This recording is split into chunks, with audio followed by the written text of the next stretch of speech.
नई दिल्ली के पौष इलाके विश्वदास मार्ग पर ब्रह्मपुत्र सांसद फ्लैट्स के पास बने सर्विस क्वार्टर्स में आज शाम हंगामा मच गया। मामला यह है कि यहाँ के होने वाले सालाना जागरण और माता की चौकी को लेकर था। इस इलाके के रहने वाले लोग यहाँ हर साल की तरह इस बार भी माता की चौकी और भजन संध्या का आयोजन कर रहे थे।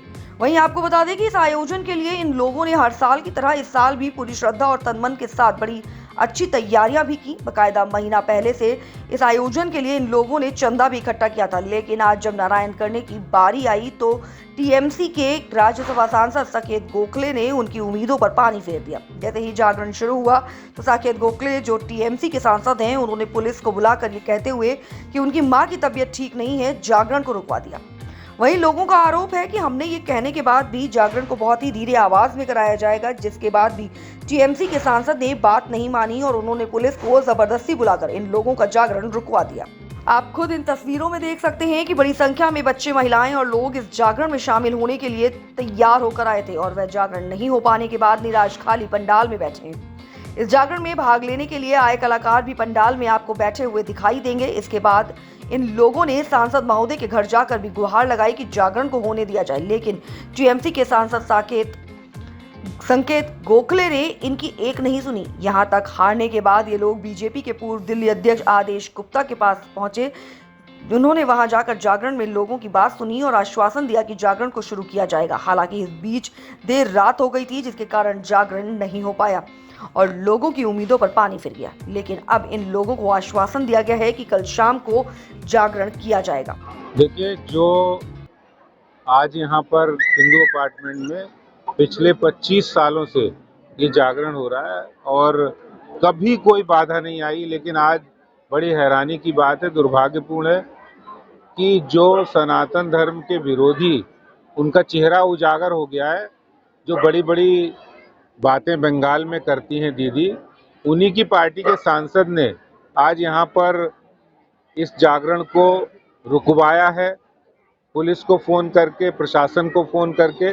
जबकि यहाँ के जो वॉलंटियर हैं, उन्होंने बड़ी मेहनत की है। यंग स्टार जो क्लब है, जो माता की चौकी यहाँ कर रहे हैं, बड़े धार्मिक भावना के साथ स्टाफ क्वार्टर के लोग मिलकर कर रहे हैं और हम लोग सारा समर्थन करते हैं। लेकिन वही टीएमसी, जिसको खुद उनकी जो मुख्यमंत्री हैं ममता जी, उनसे मिलने के लिए, गलवैया करने के लिए, दोस्ती करने के लिए दिल्ली के मुख्यमंत्री जाते हैं।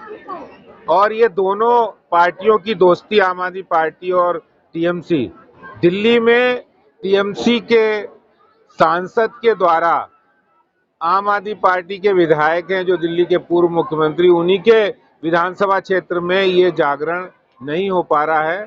और जिसका पूरा का पूरा जो जिम्मा है, पूरा का पूरा जिनकी टीएमसी के सांसद ने रुकवाया है, ये सबने पता लगाया। और जब टीएमसी के सांसद के घर कुछ वॉलंटियर गए तो उन्होंने बुरी तरह से उनको भगाया। ये बहुत गलत हुआ है। सर, आपका क्या सहयोग मिलने वाला है लोगों को? देखिए, हर साल हम लोग सहयोग करते हैं और इस बार भी हम पूरा सहयोग कर रहे हैं। हमने पुलिस से भी बात की है, जिस तरह उन्होंने साइलेंस जोन की जो बात कही है, और ये आप देख रहे हैं इतनी बड़ी संख्या में यहाँ के लोग बड़ी आशान्वित हैं कि टीएमसी के सांसद को सद्बुद्धि दे दे और माता की चौकी यहाँ हो जाए। नहीं तो उनका ये चेहरा तो उजागर हो गया है।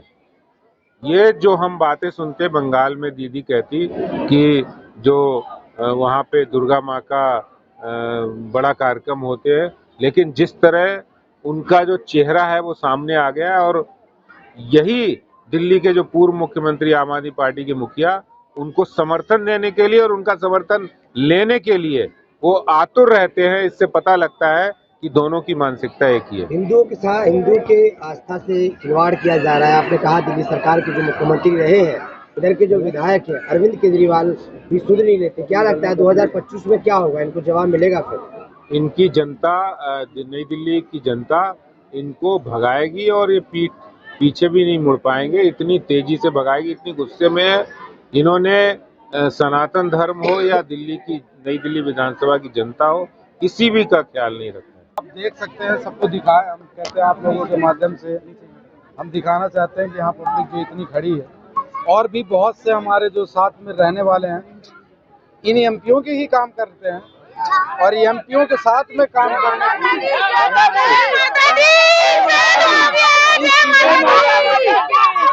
हम इन्हीं के घर में काम करते हैं, यही हमको नहीं काम करने देते कि हमारे का भंडारा चला सके और कोई पूजा पाठ कर सके। हमें इनको जरा तो 2 घंटे का काम, 2 घंटे के बाद सब कुछ वेस्ट हो जाता है। और एमपीओ के लिए ये बोलना चाहूंगी कि एमपी लोग सर्वेंट लोगों को धमकी देते हैं हर चीज के लिए, चाहे वो काम से रिलेटेड हो चाहे रूम से रिलेटेड हो। रूम की भी धमकी एमपी लोग देते हैं कि हमने तुम्हें रूम दे दिया रहने के लिए, तुम लोग फ्री में काम करो। पब्लिक फ्री में काम करती है इनके यहाँ पे, लेकिन फिर भी ये लोग जनता के लिए कुछ नहीं सोचते। जो लोग झुग्गी झोपड़ी डाल के रहते हैं इनको सरकार मकान दे देती है और लोगों की जिंदगी गुजर जाती है एमपीओ की सेवा करने में। और एमपी 5 साल बाद अगर रहे तो स्टाफ को रखते हैं, नहीं तो स्टाफ को धक्के मार के बाहर निकाल दिया जाता है। हम सरकार से यही विनती करेंगे, जो स्टाफ जिंदगी भर इनकी सेवा में लगी रहती है उन स्टाफ के लिए भी कुछ सोचा जाए। सैलरी नहीं दी जाती है, फ्री में काम कराया जाता है। मेरा नाम पूर्णिमा है।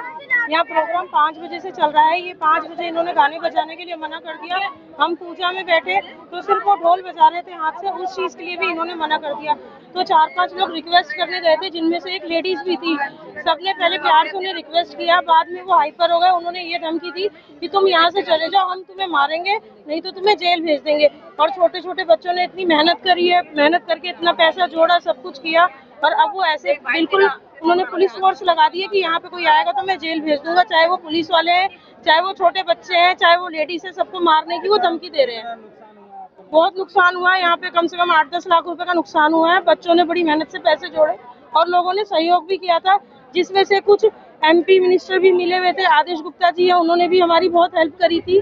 हम लोगों ने कुछ लोगों ने अलग से भी वीआईपी लोगों ने पैसे दिए हैं, और बाकी एमपी लोगों के यहाँ से इन लोगों ने बच्चों ने चंदा इकट्ठा किया, कुछ अपने घरों में से बच्चों ने चंदा इकट्ठा किया है।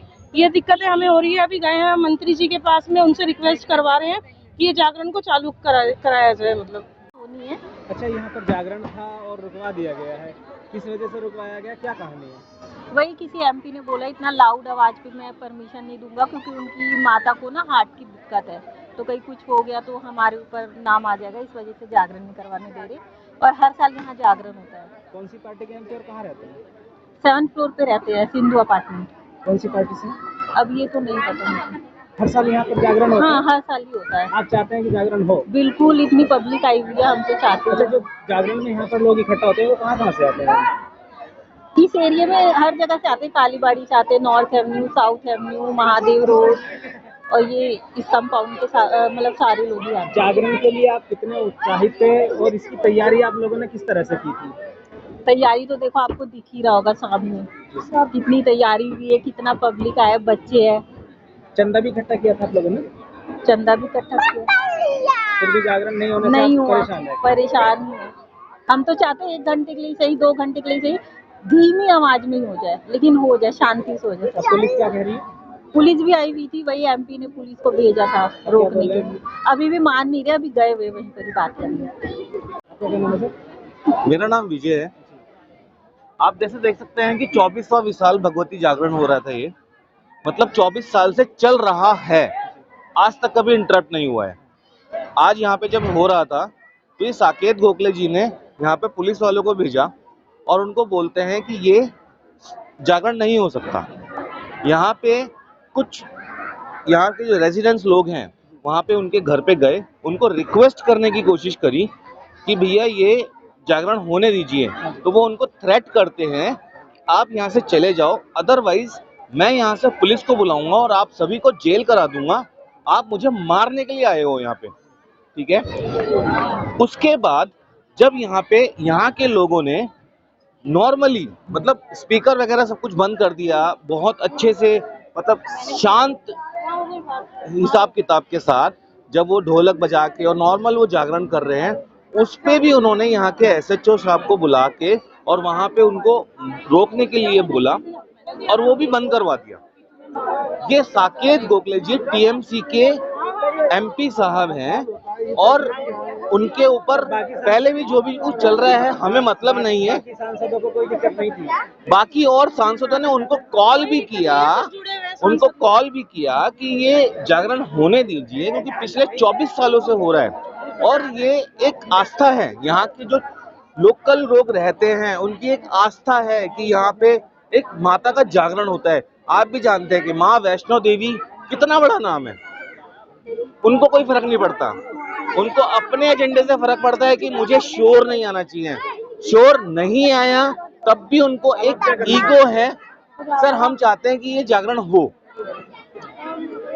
जो कलाकार हैं, जो आयोजन का खर्चा है, वो आपने सर किस तरह से ये सब यहाँ arrange के किया? जितने भी लोकलाइट लोग हैं, उन्होंने यहाँ के जो लोग छोटे छोटे बच्चे हैं, उन्होंने बड़ी मेहनत करके थोड़ा थोड़ा पैसा लोगों से जमा करके लाखों रुपए जमा करा के, आप देख सकते हैं यहाँ पे कितना हिसाब किताब लगाया हुआ है। क्या हुआ है? यहाँ हमारा जागरण स्टार्ट हुआ था। यहाँ के जो एक एमपी हैं, उन्होंने जागरण रुकवा दिया। उन्होंने कारण ये बताया कि हमारी माताजी की मेडिकल कंडीशन है, तो ये बजाना ही नहीं है आपने बिल्कुल भी। हमने वो भी किया, हमने नहीं बजाया, हमने बंद कर दिए स्पीकर। सिर्फ औरतें बैठकर जैसे कीर्तन होता है वैसे करी थी, उन्होंने वो भी बंद करवा दिया। बिल्कुल नहीं चलेगा बोला, और बार बार 3-4 बार उन्होंने पुलिस वाले भेजे यहाँ, बोला सब कुछ उतरवाओ, अभी हटाओ यहाँ से सब कुछ। और हम उनसे बात करने गए तो उन्होंने कहा यहाँ से भाग जाओ, वरना मैं पुलिस बुला के आप लोगों को अंदर करा दूंगा और ये केस लगाऊंगा कि आप हमें मारने आए हैं। और उन्होंने अभी भी वो टीएमसी से। आप क्या चाहते हैं मैम? हम चाहते हैं, हम हर साल करते हैं तब तो कोई प्रॉब्लम नहीं होती। 10 बजे तक की हमने परमिशन ली थी, उसके बावजूद नहीं करवाने दिया गया हमें। सर उनसे भी आप बात करने गई थी क्या? हाँ, फिर भी बात करने गए थे, फिर भी बात करने, उन्होंने मना कर दिया, वहाँ पर कैसा रवैया? भगा दिया उन्होंने। और इतने ज्यादा गंदी तरीके से बिहेव कर रहे हैं वो कि जी हम कुछ है ही नहीं उनके सामने, मतलब जनता कुछ नहीं है नेताओं के सामने। आपको हाँ, धमकी यही दी है कि मैं मार दूंगा, जाओ यहाँ से।